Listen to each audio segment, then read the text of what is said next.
old Taoist masters, they can use this to open their mind. They can gain a lot of powers. Because what we have in our body is not only for Buddhism. Buddha tell you about it, but it doesn't mean Buddha created it. You understand? Just like a good doctor can tell you what is a disease, but he did not discover that. He just knows because someone told him. So you have all these channels going through, very small, very, very tiny. The inside, you have a wind, an energy. It's moving like that. When the wind is flowing well, you're healthy. When the wind is not flowing well, you need acupuncture. Acupuncture works, and it's real because these channels exist. Channels, channel. In Tibetan, we call it za. Okay? So Chinese medicine, I believe in Chinese medicine a lot because I use a lot of acupuncture. It's helped me heal a lot of things. Acupuncture is very good for me. It's painful, but it works. Now, all these places, one of the places here, where the wings, where the channels gather, and the channels here turn like this into a knot, and it looks like a lotus, but it's not a lotus. That's why they always show you like it's got a lotus here. Then another place that the channels meet is here. Another one is here, another one's here, another one's here. 5. Now, I'll give you an example. When you have a meeting and you're not ready, or you're going to meet your girlfriend for the first time, you're going to meet your boyfriend for the first time, you're going for a job interview for the first time, you don't know how to talk, don't you get like dry mouth? You cannot talk?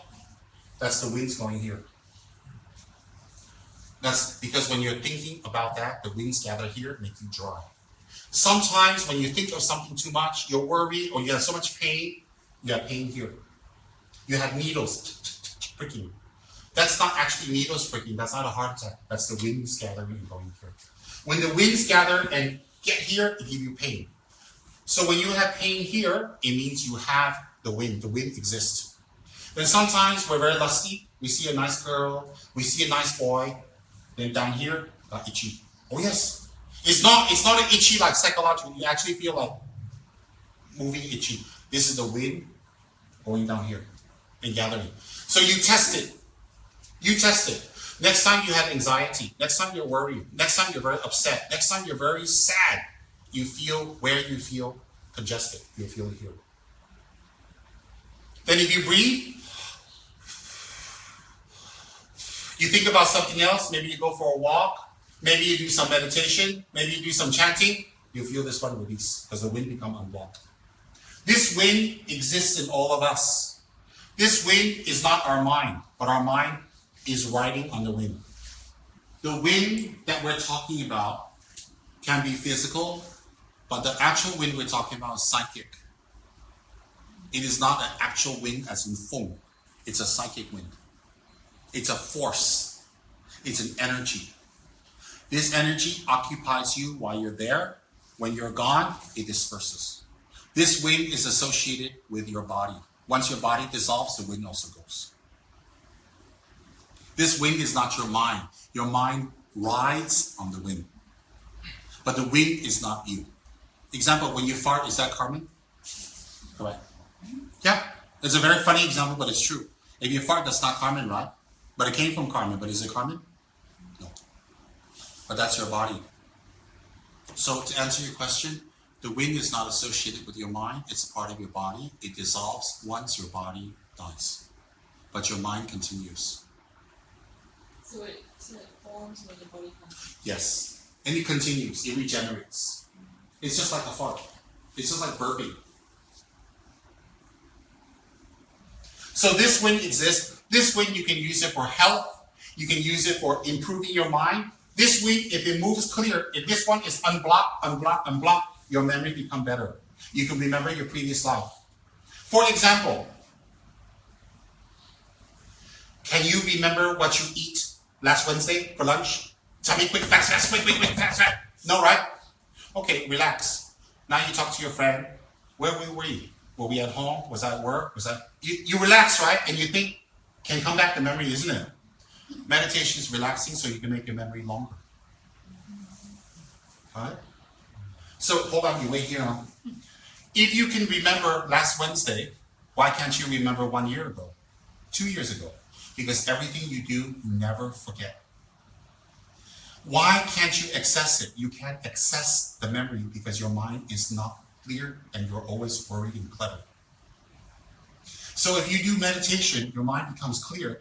One of the results of meditation is you get good memory. So is it possible you can remember what you ate last Wednesday? Can, right? It's not about, but can you remember right now? Right. But does that mean it didn't happen? Does it mean you cannot remember? What does it mean? You're not relaxed. You're too excited, too many people. You're not focused. That's all. But if I talk to you and you relax and you start thinking backwards, can you remember? Okay. So if you can remember last Wednesday what you eat, can you remember 1 year ago on Wednesday what you eat? Of course you can. It's just you got to dig even deeper. Okay, last Wednesday, November, last year. I was at my friend's house. I think I eat maybe taco. Maybe I eat some pizza. Something come back. Then can you remember 2 years ago, 10 years ago, 20 years ago? Can. So if you can remember, that means the memory is there. If you can remember last Wednesday, 2 years ago, 10 years ago, 20 years, you can remember when you were 1 year old. Why not? Were you alive when you were 1? Did you do things when you were 1 year old? Yes. Definitely you did it, right? So can you remember when you were mother's stomach? Can. If you can remember you were in your mother's stomach, you can remember before you enter your mother's stomach. Because the mind didn't break. Your mind didn't start when you had birth or when you are created in your mother's stomach. Your mind entered. So if your mind entered on Wednesday, Tuesday your mind is somewhere. So let's say your parents conceived you on Tuesday.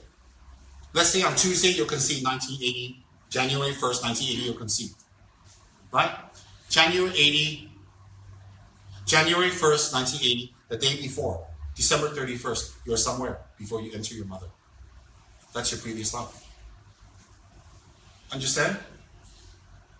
So, how can you remember? By meditation. How can you meditate on that? By clearing your winds. By clearing your winds, you'll have very good memory, very sharp senses. Your eyes, your ears, very, very sharp. That's why there are some old monks already blind, but they know what's going on because they don't use the eyes.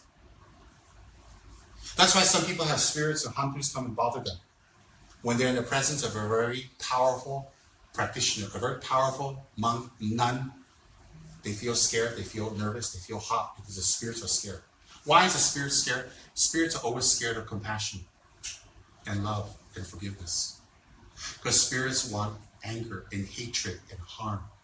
So when you're compassionate and loving and caring, they're afraid. They don't know how to react. If you go fight with someone and they say, I forgive you, you don't know what to do. You expect them to fight back what? Imagine you fight with your wife all the time and you go home, she says, I'm sorry, forgive me, but now I changed. Then you say, I changed. Both of you like, huh? They become like that. So, when you clear these, your mind will definitely improve. When your mind improves, your vision, your understanding, and your perception improves. Then you gain a special type of attainment called clairvoyance. Clairvoyance. How to say clairvoyance? Senton. You gain clairvoyance. And there are many people with clairvoyance. When you gain clairvoyance, you don't see and think like other people already. You can gain the power to control your body when you live, when you die. You can control diseases. Some lamas purposely get sick. They want to leave already. Many can be like that. They know the date. They know where they're going to be born. This is all possible. So what happens is when you're leaving your body, you do this meditation. When you do the Vajrayogini meditation every day, you will gain this kind of power. That's why I promote Vajrayogini, because you gain control over your future. So it's very good to make offerings of candles to Vajrayogini, make prostrations to Vajrayogini, make incense offerings, and do mandala offerings, Vajrayogini, not her mantra, and pray to her every day. That's why you don't need her mantra to pray to her. Make an affinity. May I practice you in the future. If you practice the higher forms of Buddhism, you know what happens? You gain control of your life and your death and your rebirth. That's more control than you have in this life. Is it possible? Yes. The Buddha taught that. So Buddhism isn't about looking for a savior outside. Buddhism is about saving yourself. Now, you stand up. You have three main wings. One center, start from here, it goes down here, it goes along the spine. From here, it goes along the spine, down to here. This is the main one. Then you have one on this side, and you have one on this side. To answer a question, when you're dying, all the wings here will gather like this, and come up here, and gather, and go to these three places. How long the wings stay in these three places is up to her meditation. It can stay a few days, a few years, a few seconds. Once you gather the wings here, you can say what you want to people. Okay, you do this, give my things to this, do this with the temple, you give my mala to my friend, you tell, then you get ready to leave. You say goodbye. Then finally, the last wing enters the central channel. When you enter the central channel, you will see 5 main clear signs, step at a time. When you see those 5 signs, for ones who's meditated every day, they know what it is, they're ready. Then you leave. When you leave, you will see yourself, your body. When you leave, if you choose, you will see your body clearly. You will see everybody around you. You can see everything already. You say, is that possible to see? Yes. When you dream, you can see things. You don't use your eyeball. When you dream, you can hear and smell. In your dream, when people scratch you, like, ayah. But no one scratch you, you can feel, because that's your mind. Your mind and your body is separate. Once you leave, you can go anywhere you like. That's the rewards you get for using your life to control your future. You're not praying to Buddha to get to his heaven. You're not praying, you're not sacrificing your life to be rewarded in heaven. You're using your life to gain control of your mind and your future, because you will take rebirth. You will die. You will come back. She's my best friend. When I'm dying, I cry. She can't do anything for me. I have my bank account. I have $30 billion. Nothing. I have 10 kids. Nothing. When you're dying, the Buddha, the meditation you did can help you. You gain control. That's why in this life, if we don't do Dharma practice sincerely, at the time of death, like you see many old people, they're crying, they're scared, they regret, finished. Whether the old people have family there, don't have family there, what's the difference? Every minute you use for money, for relationship, for travel, for fun, every minute you use for going out, for business, you take 1 minute away from the Dharma. You take 1 minute away from your future. So you have one bucket, it has water. Then this one is business. This one is family. This one is children. This one is relationship. This one is traveling. Every time you do one of these, you take 1 scoop out, you put water here. 1 scoop less. Then another scoop, then another scoop, another scoop. This one doesn't get replenished.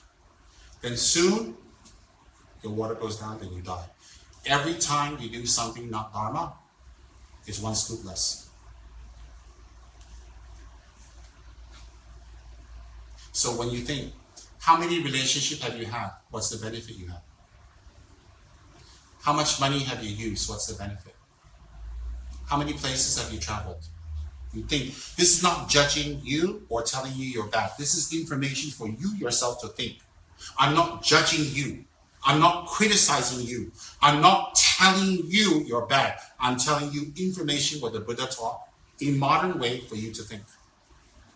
So when you reach the high level of meditation, every single life, you know where you can go, where you can take rebirth, what's going to happen. What else is better than that? Then, when you reach the high level of meditation,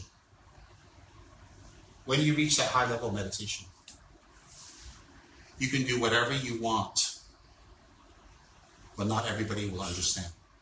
Why? Because your level of intelligence, your level of perception, what you can see in the future, your clairvoyance, will tell you.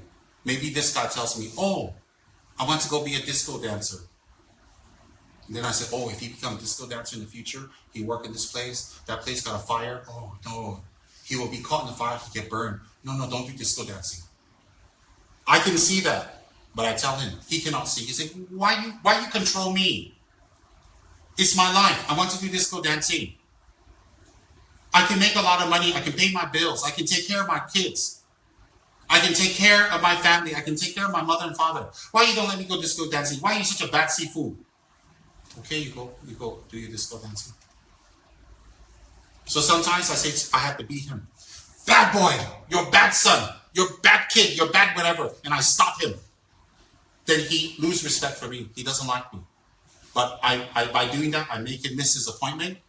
He doesn't get the job. He doesn't get in the fire. He doesn't die. So on a higher level, I do that because I can see it, but he won't see it. He'll see me as bad.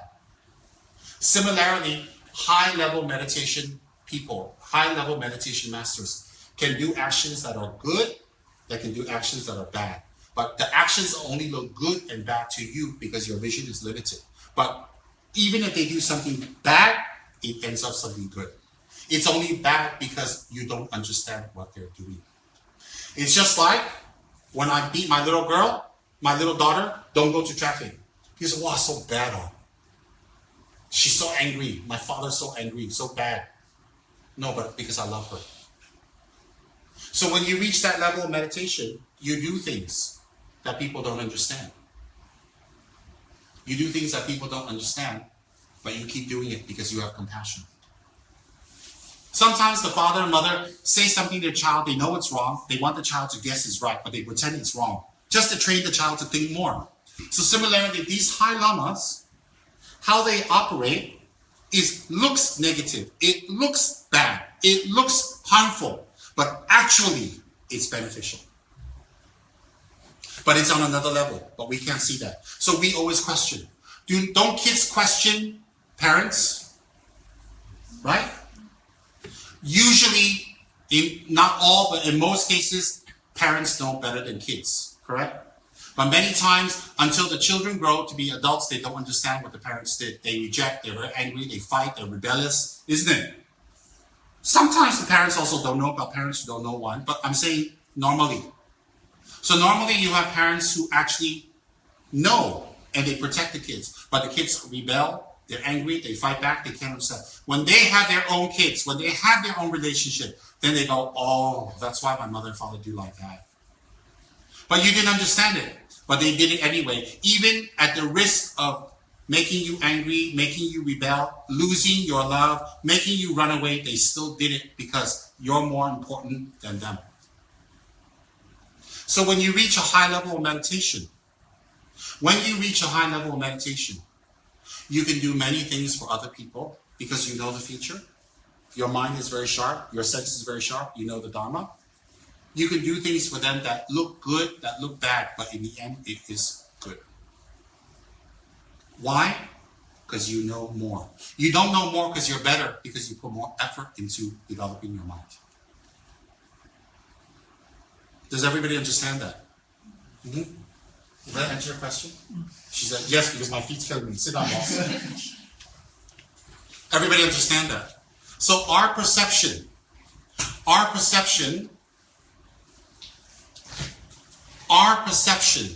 of what's right and wrong is only on our level. A Buddha's perception or a high meditator's perception is very different than ours. Very, very different. For example, some people can look at someone and say, oh, there's a spirit following you. You do this, they'll stay away. You can't see, but other people can see. Just because you can't see doesn't mean it doesn't exist. All this can be achieved from learning the Buddha's teachings, engaging in meditation, and the third thing is controlling our negative mind. You don't have to control your mind to have powers, or to see ghosts, or to get sentong, or to get clairvoyance. You can control your mind so you be a happier, healthy person. That's what's important. And if you're a happier, healthy person, you make everybody around you happy. You inspire people. You make people think differently. You help people to grow. You help people to expand. You make people become better. That's what's very important.